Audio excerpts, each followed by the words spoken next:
nisy namana nandefa ihany koa aho hoe voasambatra izy fa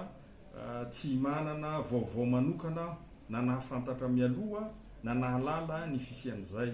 Ary rehefa naheno dia niantso ny filohan'ny antenimieram-pirenena satria izy ny tompona andraikitra voalohany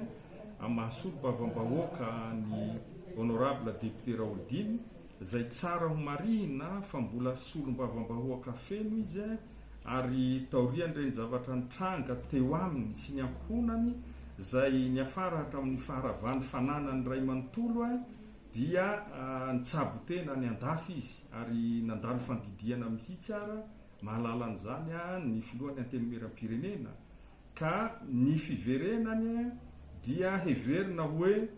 manana zo feno izy mahasolo-bavam-bahoaka azy rehefa tapitra izany fitsaboana nataon'izany satria iaraha mahafantatra fa isokatra raha teo ihany koa ny fivoriana ara-potoa ny solo-bavam-bahoaka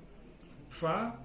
eny moa zahay ny fisamborana azy dia mbola tsy manana vaovao mazava sy matotra ary marina mikasika an'izany dia niantso ny filohan'ny antenimieram-pirenena ny tenako mahafilohan'ny lefitra fahafito atao anatin'ity antenimieram-pirenena ity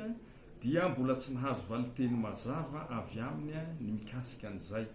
Dia izay angamba ny azoko lazaina mikasika ny honorable député Raoldiny. Zavatra tiako amafisina ihany koa no